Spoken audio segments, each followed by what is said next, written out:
వేసి పెట్టుకున్న ములక్కాడలు ఇవి రాత్రి పెట్టుకున్నా.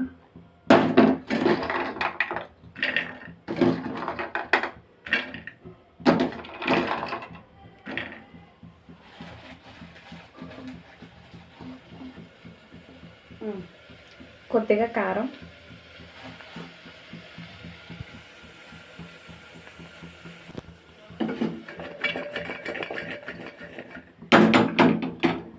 కొద్దిగా కారం వేయించి ప్రస్తుతానికి వీటిని తీసి ఒక ప్లేట్లో వేసేసుకుందాం.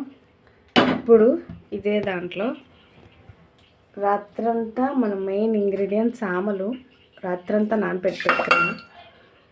సామలు, బిసిబెల్లాబాద్, కందిపప్పు రాత్రంతా నానబెట్టుకున్నా. కావాలంటే కందిపప్పు ఒక 3 hours ముందు కందిపప్పు అండ్ ఇందులో అవిసె గింజలు కూడా ఉన్నాయి. రెండింటిని కలిపి నానబెట్టాను.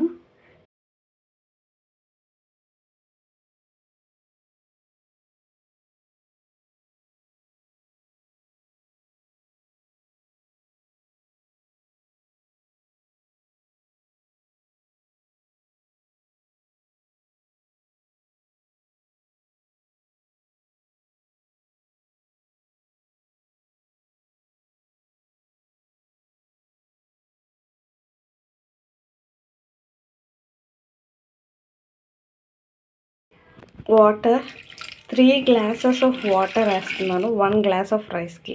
కొద్దిగా కడిగి పెట్టుకున్నాను మునగాకు అండ్ కరివేపాకు కూడా వేసేస్తున్నాను ఇందులో. అలాగే క్యారెట్, బీన్స్, వెజ్జీస్ అన్నీ యాడ్ చేసేయండి. లాస్ట్లో కావాలంటే పోపు వేసినప్పుడు ఉల్లిపాయలు వేసుకుందాం, కానీ ప్రస్తుతానికైతే ఇవన్నీ వేసి కుక్కర్ పెట్టేసుకుందాం. 3 whistles వచ్చింది. చిన్న కుక్కర్ వాడాను 1 glass ఆఫ్ రైస్కి. ఇలా రెడీ అయిపోయింది. ధనియాలు, కొద్దిగా అల్లం, కొద్దిగా చింతపండు, ఒక నిమ్మకాయ సైజ్ చింతపండుని తీసి నీళ్ళు ఇలా వేస్తే ఇలా వాటర్ వచ్చింది. ఆ నీళ్ళు ఇందులో వేసుకుందాం. అలాగే ఇందులో కొద్దిగా పసుపు, టర్మరిక్ వేసా.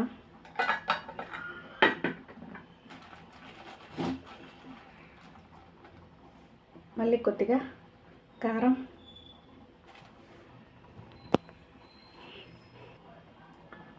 ఉప్పు 1 స్పూన్ తగినంత వేసుకుని కారం తగినంత వేసుకుందాం. ఇందులో పచ్చిమిర్చి ముందే వేసిన అంటే కొంచెం తక్కువ కారం వేసుకోవాలి. ఇప్పుడు మనం పక్కన పోపు పెట్టుకోవడానికి కొద్దిగా ఆయిల్,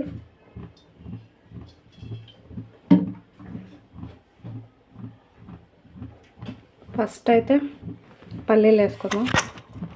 అవి కొంచెం వేగుతాయి కదా.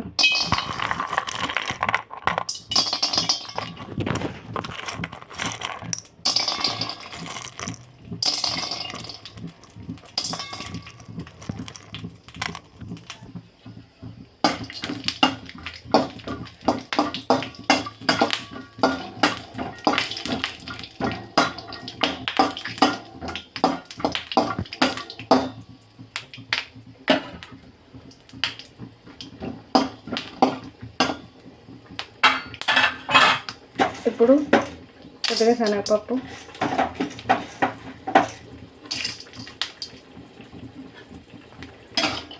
వేసి ఇంకొంచెం వేయించాలి కదా.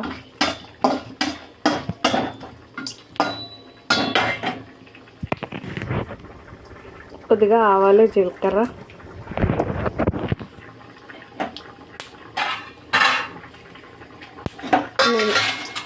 మినపప్పు, కొద్దిగా ఎండుమిర్చి, ఇదేమో మునగాకు, కరివేపాకు కలిపేసేసాను.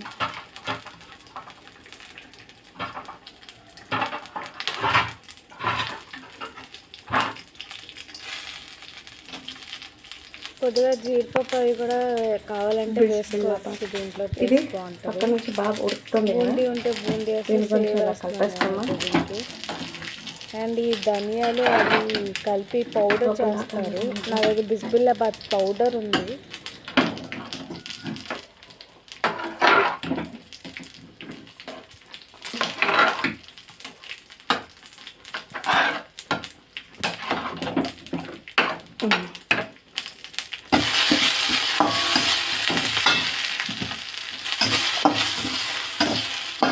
మన పోపు తయారై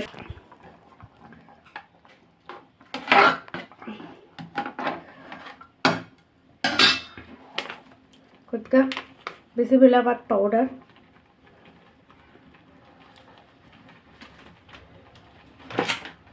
వేసి దీన్ని బాగా మిక్స్ అయ్యేటట్టు కలిపేసుకున్నాం. కలర్ చేంజ్ అవుతుంది చూసారా.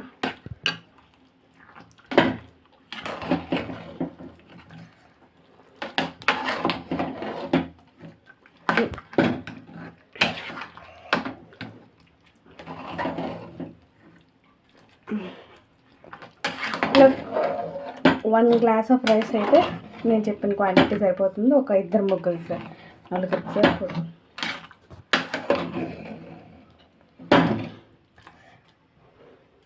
ఇప్పుడు మనం పోపు వేసుకున్నాం కదా, పోపు ఇందులో వేసేసుకున్నాం.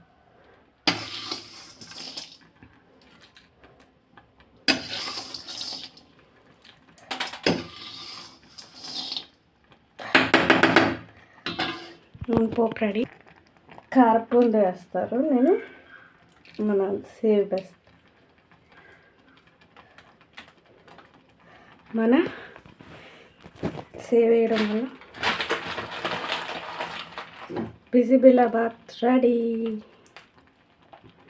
Thank you so much. Subscribe a.sbn.